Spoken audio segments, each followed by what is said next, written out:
Welcome back to the show, everybody. Bang! Light 'em up! Power Rangers Beast Morphers episode number 2. Evox's Revenge. Now, I'm still excited. No slow claps or anything like that because I just want to get to the business at hand. Because I gushed the first review because I'm like, I appreciated what that first episode did. I appreciate what this episode did even more because for as much gushing as I did, because I wanted to establish and like set that stage for like what it was that you're in for every week you tune in to one of these.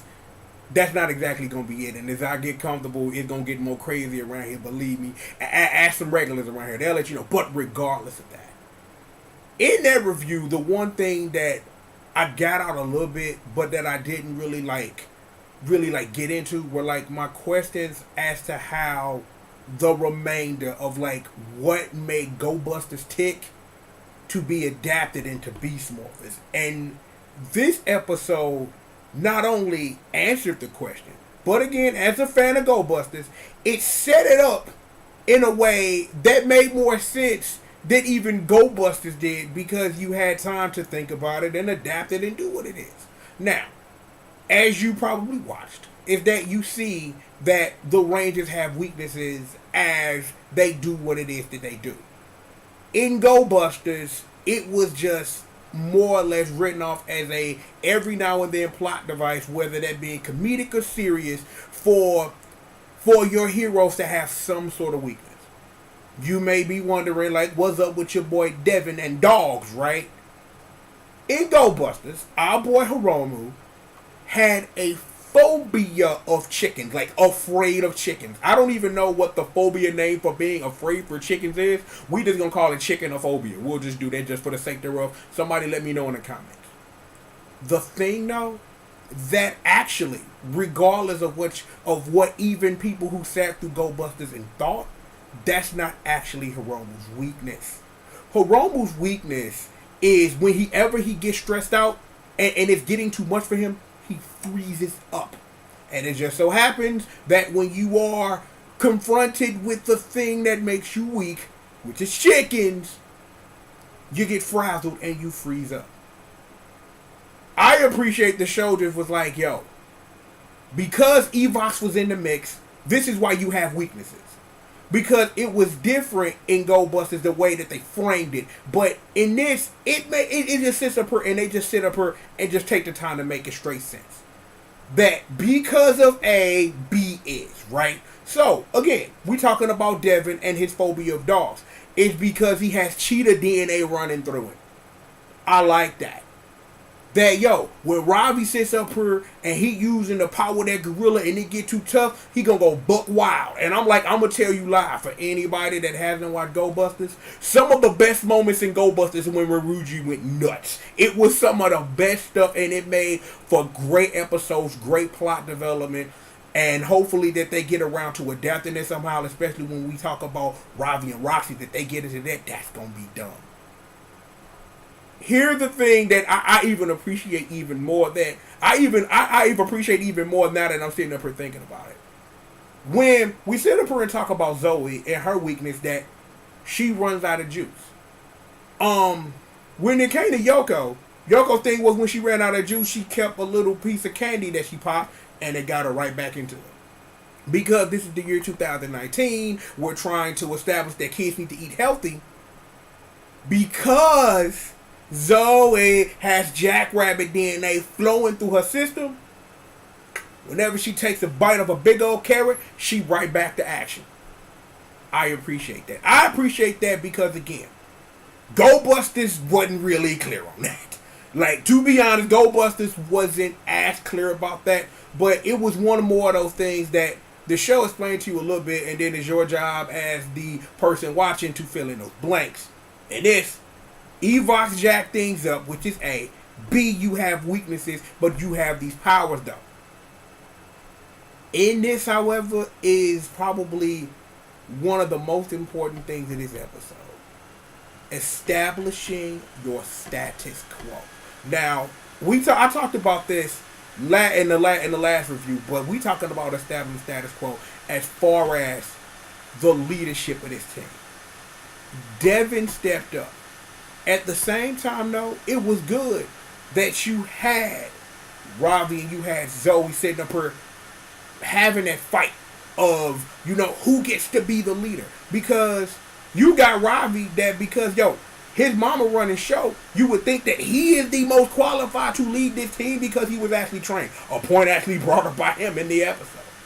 And Zoe, because of what she's done, sit up here and be like, I'm qualified. And then you have Commander Shaw, who is like, nah, that I appreciate her as a character, and it's going to be great having her around because she's a commander that can keep them focused. Because she know what's on the line. And she sat up here and looked at her own son, was like, you really know all of this? You ain't watched a stitch of clothes in your life, boy. Sit down, shut up before I hit you with this switch. I'm going to make you go. I'm running this joke. I'm going to make you go outside and go make me get a Morphers switch off the tree and I'm going to beat that ass. but seriously though, for real. I appreciate that type of, what's the word I'm looking for? You want to call it camaraderie if you like. I want to call it for what it is. Plot progression, development, and building. Because you needed that. Because you ultimately needed to get to your sky moment of the episode where you got Zoe and Ravi like, that boy Devin stepped up major. He stepped up major when the team needed him. And he's somebody that we can get behind. We're talking about Sky Chase. Spoilers for SPD, at least the original run.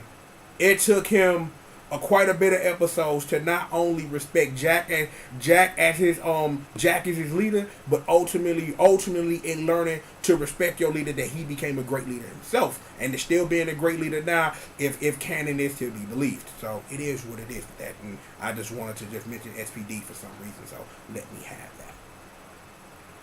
Rest of the episode was what it was. I will say this because we have to get back into action. What my normal folk need from me. L's getting delivered. Now, I'm going to say this extra live. That boy Scrozzle, when Blaze and Roxy showed up, just teleported out the blue, he like, yo, y'all gonna run with me? Yeah, I'm the king. Evox show up. Yes, Lord Evox. Yes, Lord Evox. L. You taking an L because you was running off at the mouth talking that big game, homie. Then Evox show up. I'm not worthy. Wayne Campbell, baby. Hit your Wayne. We're not worthy. Nah, I'm a quick player. But for real, that turn was so quick. So you want to know what that means? Get ready in about, depending on how Beast Morphers is going to be, because I don't know if they're going to really do like 2 parts to Beast Morphers or anything. Get ready for Scrozzle to betray everybody. Get ready for him to have his own agenda, because he had his own agenda long before we met him. He running from somebody that they mentioned. So it's going to be real interesting to see what's up, because see, you already building up what it is. So it's like, I don't think whoever it is that Scrozzle is legitimately running from is going to be somebody they're going to build up into a major villain because of what Evox is. Given, however, what Goldbusters was in the middle because of what Messiah was doing, that could make sense. That you could establish that now, cash in on it later. Just something I just thought of 2 seconds ago. Seriously, I didn't really think of that, but I had to sit up here and really think about, like, there was a time where, like, Messiah's like, I'm going to take a break. I don't want to be the villain right now, so I'm going to take a break. So, because, I won't say that. No, I won't. Because, see, that is something very important to the plot progression of Ghostbusters more than Messiah took a break. So, I won't say that. I will say this, though. The L of the game, 2 episodes in a row, because the first one was given by my main man, Minister W. But I'm finna get this episode 2L. Blaze, my guy, let Uncle Triple rap with you. How that boy how you morphed, and that boy Devin giving you business. The boy Devin unmorphed, and you morphed. He unmorphed, and he giving you business. What are we trying to establish here? Like I know that boy Devin, he a gangster. I gotta give him like all he gon' because you know what? Not even that. Not even I'm like, given what things are, that if you are familiar with Go Busters in any way, you might have heard like a little in joke between people, the swag busters. Like when some people showed up later that brought some flavor. Devin the flavor already because he took on Blaze unmorphed and gave him work. And it's like that boy Devin a beast anyway. But to establish that as your norm, that well, wow. Okay, that just flew by me. That just flew by me like, whoa. Like that's crazy. But I got a feeling Blaze gonna level up major because given the source foot you got to work, he ain't got no choice. In other important news, Cruz, Smash, and Jax. This is another thing that I've been waiting on because I know how important Nick, Gorosaki, and USADA are to the Go Busters. So understanding and know that Cruz, Smash, and Jax are going to have to serve that balance between because it's like, and we got a lot of that interaction. You got Cruz, he rolling right by Devin, like yo, that's the homie, pound that. You know what I'm saying? You got Smash that's going to be that balance for Robbie, just like Gorosaki was for Ryuji when he really legitimately got out of control. And you really need a Jax for Zoe.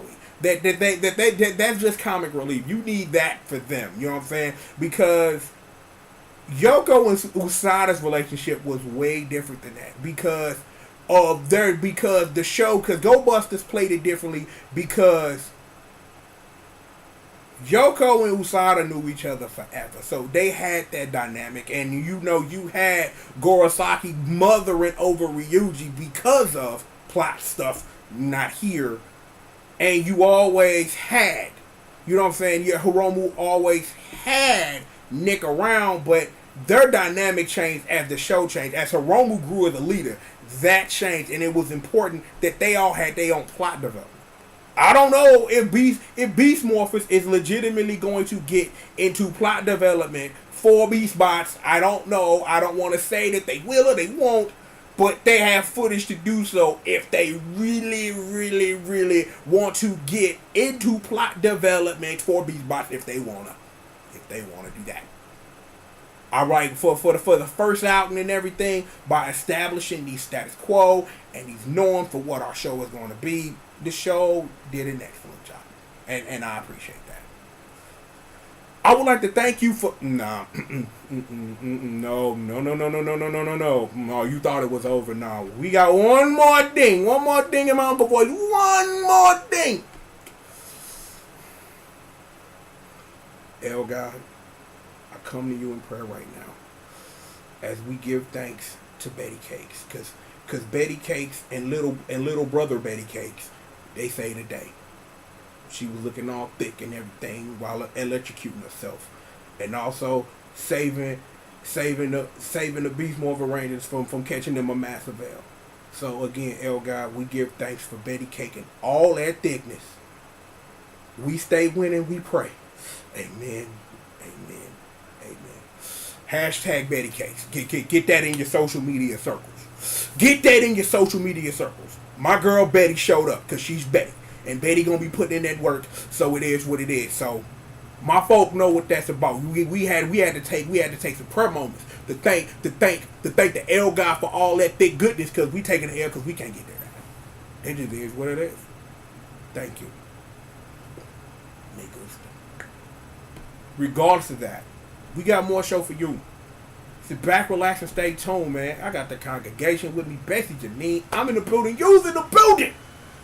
Episode number 2 of that Beast Morphers Evox's Revenge, where L's were taken, and if anything, that boy Blaze gonna be taking massive L's. Massive L's. Massive L's. When Devin handling you unmorphed, take an L. 12th letter of alphabet. Another wonderful episode, man. I'm going to enjoy getting up early Saturday, watching an episode, and getting in front of the mic and talking my business with y'all, man. Feel good, man. So we took care of everything. You know what I'm saying? We handle business. We handle business. We gave praise for Betty Cakes because we love us some Betty Cakes. Hashtag that. Capital letters, Betty Cakes. It is what it is. And putting in this work. Regardless of that, like I told you, we've got more show for you. So please, sit back, relax, and chill. And once again, let me remind you, I am the one and the only, the triple, the G.O.D. I got the congregation. I got Bessie. I got Janine. And I thank you for coming through. And we've got more show for you. Boom! Right after these commercial messages. Woo! Boy, that felt good, man. Yo, Beast Morphers is handling that business, man. Shout out to everybody on the team doing what they do. Shout out to my squadron. Y'all know who y'all are. Man, show love, man. Show these new folks coming through just trying to see me on my Power Rangers stuff. Show them how we do it around here, fam. You know how we do. Seriously. More show after these commercial messages.